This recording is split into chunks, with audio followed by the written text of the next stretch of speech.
नहीं, वो जो हिंदू होते हैं तो शक्ल से इतने बड़े झूठे मक्कार चोर फरेबी लगते हैं। गांधी जी बीमार हुए हैं, उन्हें ठंड लग रही है।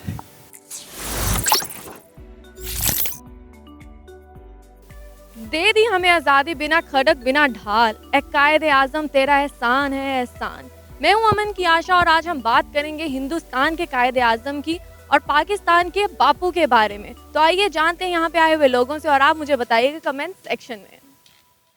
गांधी जी की पिक्चर पाकिस्तान में देख के आपके माइंड में क्या आ रहा है? इसका यहाँ कोई काम नहीं है, मतलब इस हिंदुस्तान के लड़ा था, इसको वही होना चाहिए। इसकी पिक्चर्स का तो नामो निशान भी होना चाहिए, इसको पकड़ के धो देना चाहिए। इसकी सिर्फ पिक्चर नहीं, इसको असल में होना चाहिए था। हमारे पास की जो हड्डियाँ भी बची है। हमारे मुल्क में इनकी पिक्चर तो बिल्कुल मैच नहीं करती, बिल्कुल अच्छा नहीं लगता हमें ये देख के। क्यों? क्योंकि ये ऐसे कौम के बानी है क्योंकि जो कौम लोगों पे जुल्म करती है, मतलब मीन्स जो जिनके अंदर इंसानियत नाम की कोई चीज़ नहीं, वो ऐसे कौम के बानी है, इसलिए मुझे इनको देख के गुस्सा आता है। एक सेकुलर बंदा था जो अब नहीं है दुनिया में, और बस से मुराद है कि इस जैसा आइडियल पर्सन अभी भी आज होता। 1947 के बारे में ध्यान में आता है, 1947 what has been done on that day. Yup, और I think he was the leader. कि ये इंडिया के वो थे प्रेसिडेंट। वो क्या थे? वज़ीर आज़म। इंडियन नेशनल कांग्रेस को लीड करते थे, हाँ जी, और उनके लीडर थे, उनके हीरो थे। गांधी जी और कायदे आज़म में क्या चीज़ कॉमन थी? गांधी जी और कायदे आज़म में कॉमन चीज़ ये थी कि ये दोनों अपने मुल्क के लिए कुछ करना चाहते थे। ये दोनों ने, मतलब उसने हिंदुओं के लिए लड़ा था वो, और जो हमारे कायदे आज़म थे ये मुसलमानों के लिए लड़े थे। दोनों सेकुलर्स थे। बेशक एक कायदे आज़म साहब का नारा ज़रूर था कि मुसलमानों के लिए एक अलग से रियासत हो, लेकिन चाहते वो थे कि रियासत जो हो वो सेकुलर बेस्ड हो। इसलिए उन्होंने आते साथ ही जो पाकिस्तान के सबसे पहले जो कानूनदान थे वो हिंदू थे। दोनों लीडर्स थे बस? हाँ, बस यही कॉमन था। दोनों लड़के भी थे? लड़के लेकिन लीडर्स थे।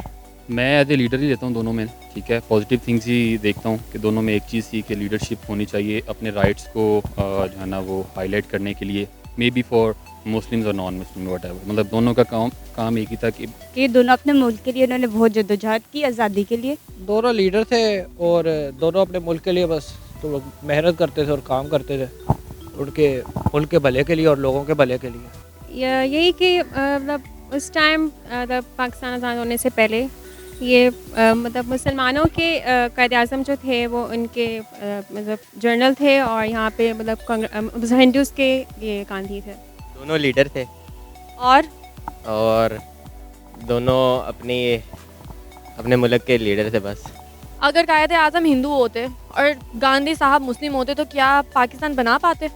नहीं, कायदे आज़म जैसा तो और कोई बंदा नहीं है, वो सही काम कर गए हैं। और गांधी जी बस अपने मुल्क के लिए लड़ते थे, बस उनको दूसरे में दिलचस्पी कोई नहीं थी, तो बस कायदे आज़म ही थे जो बना गया मुल्क, और कोई बना नहीं सकता। वैसे उसने जहाँ उन लोग के लिए कोशिश की थी, अगर वो हमारे साथ होता पूरी ईमानदारी के साथ तो वो कर पाता हमारे लिए, लेकिन वो हिंदू जैसे उसकी शक्ल है, हिंदू है, मुसलमानों के लिए कहाँ कुछ करता, कुछ भी ना करता। हिंदू और मतलब मुस्लिम्स की शक्लें सेम नहीं है? नहीं, वो जो हिंदू होते हैं तो शक्ल से इतने बड़े झूठे मक्कार चोर फरेबी लगते हैं। मुसलमान तो शक्ल से इतने ऑनेस्ट लगते हैं, तो इसलिए शक्ल में बहुत फ़र्क है। बना भी सकते थे, नहीं भी बना सकते थे, क्योंकि वो उन पे डिपेंड करता था, लेकिन अभी जो है वो हमारे कायदे ने तो बना दिया है, हमारे लिए यही काफ़ी है।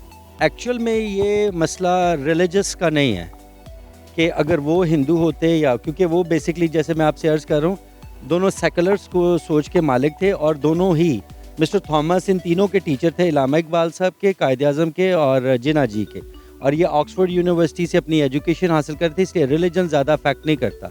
ये रिलीजन का नारा जो था ये पाकिस्तान मुस्लिम लीग का था, जिसको कि बेसिकली इलामा इकबाल साहब का ये नारा था, और इन्होंने तो कायदे आज़म साहब ने तो एज ए लॉयर इसको ज्वाइन किया, और वो फिर बाद में इसको आगे उठा के लेके। नहीं, बिल्कुल भी नहीं। क्यों? क्योंकि फिर वो इंडियन होते हैं ना, तो वो ना बनने देते, फिर वो इंडिया को ही करते, पाकिस्तान को तो ना करते ना। I heard from one of my Indian friend that Quaid-e Azam Mohammad Ali Jinnah was already Hindu and he just converted into Muslims. But anyhow, अगर ऐसा होता, जो होना है उसके लिए मेरे ख्याल में हिंदू और मुस्लिम होने की ज़रूरत नहीं पड़नी थी। अगर होते तो भी हो ही जाना। मे बी नहीं, क्यों? क्योंकि अगर वो इंडिया होते और ये मुस्लिम होते, इंडियन होते और ये पाकिस्तानी होते तो पता नहीं, मे बी नहीं बना सकते। कायद-ए-आज़म की सोच शुरू से ही इस तरह की मतलब नहीं, ये ज़्यादा बात नहीं है कि वो अगर हिंदू होते तो उनकी मतलब अलग बात होती है कि वो मतलब ना मुसलमानों का साथ देते। मतलब एक तरह से उन्होंने यूनिटी चाहिए थी और बट वो पॉसिबल नहीं था। ऑब्वियसली हमारे ट्रेडिशंस कल्चर्स अलग थे, तो ये इस बात पे बेस नहीं करता कि वो उनका बेशक वो अलग रिलीजन से ताल्लुक़ रखते, पर पॉसिबल नहीं था उनके लिए। नहीं, क्यों? क्योंकि गांधी जी में इतना स्टेमिना नहीं है। क्यों? तस्वीर में ठंड लग रही है। अगर गांधी साहब और जिन्ना साहब अभी तक फौत ना हुए होते तो क्या पाकिस्तान और इंडिया आज फ्रेंड्स होते? फ्रेंड्स इन बिजनेस, या क्योंकि अदरवाइज़ ये दो कौमी नज़रिया बहुत आसान सी चीज़ है जिसको कोई भी समझ सकता है कि हम लोग इकट्ठे नहीं रह सकते। वो आज भी आप देख सकते हैं कि हो क्या रहा है ना। तो it was a good decision कि पाकिस्तान बन गया, सेपरेशन हो गई। हाँ, अगर ये दोनों अभी तक या थोड़ा देर तक रहते तो हम लोगों में जो पॉवर्टी या कुछ जो अभी तक इस्टेब्लिशमेंट नहीं हो पा रही है ना, तो it will be way better as compared to this. दोस्त तो तब भी ना होते और फिर ज़्यादा बुजुर्ग हो जाते, फिर क्या कुछ कर पाते, फिर हमें इनके लिए कुछ ना कुछ करना पड़ता है। अगर वो हमारे कायद की बात मान लेते हैं कि वो कश्मीरों पे जुल्म ना करें, उनको उनके हुकूक दे, तो शायद कि वो आज हम दोस्त होते हैं हमारे मुल्क। हाँ जी जी, बिल्कुल दोस्त होते। क्यों? क्योंकि जब कायदा की डेथ हुई है तो साथ ही इंडिया ने थोड़ा कब्जे कर लिए थे हमारे मुल्क के ऊपर, कुछ इलाकों के ऊपर। उससे पहले तो कुछ नहीं था, इस वजह से ताल्लुकात अच्छे थे उनके साथ। और बात कोई? जी बिल्कुल दोस्त होते। क्यों? क्योंकि इसलिए मैं आपकी जैसे कि अर्ज़ कर रहा हूँ कि दोनों सेकुलर्स सोच के मालिक थे और दोनों इस खित्ते को लेके बहुत आगे जाना चाहते थे। बिल्कुल, क्यों? क्योंकि एक मेन एक कश्मीर इशू है ना, तो वो रिजॉल्व हो सकता था। अभी तक रिजॉल्व नहीं हुआ, तो फिर हो सकता है, क्या पता हो जाता, उनके होने से हो जाता। नहीं, क्यों? कैसे होती? कभी तक इंडिया और पाकिस्तान के लड़ाई नहीं हुई, तब कैसे होती? अगर वो होते तो क्या पता सुलह हो जाती। हाँ, अगर दोनों आपस में कॉम्प्रोमाइज़ कर लेते तो।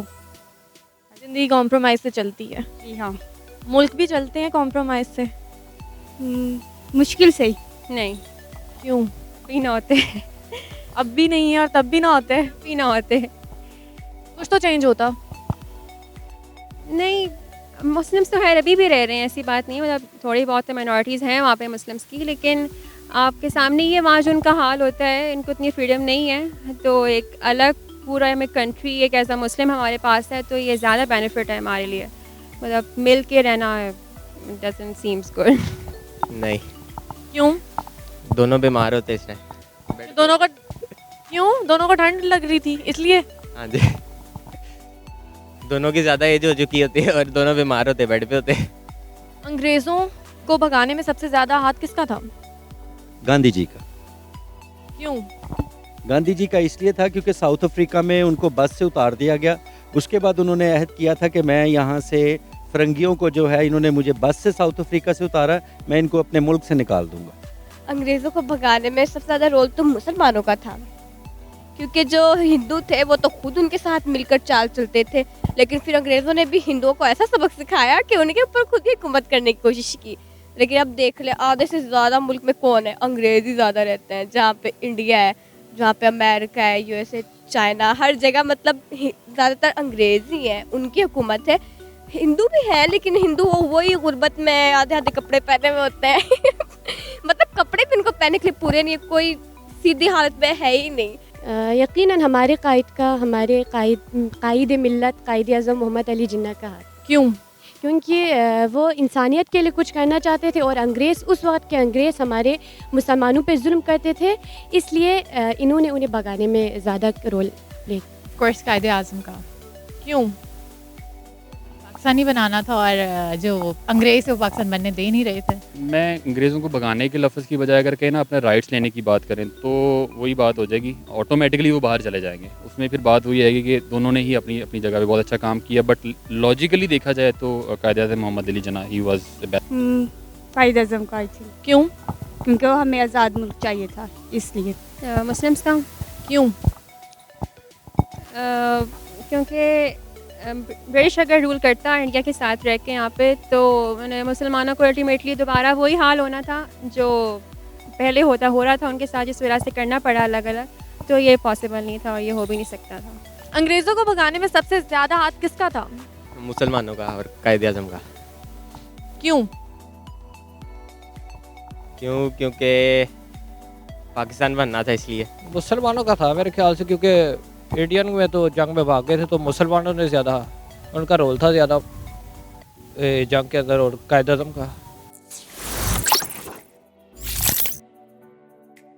तो ये थी हमारी आज की वीडियो। अगर आपको हमारी आज की वीडियो पसंद आई हो तो इसको लाइक करें, शेयर करें और कमेंट करें। इसी के साथ मेरे चैनल सब कुछ को सब्सक्राइब करें और मुझे इजाज़त दीजिए। खुदा हाफिज़।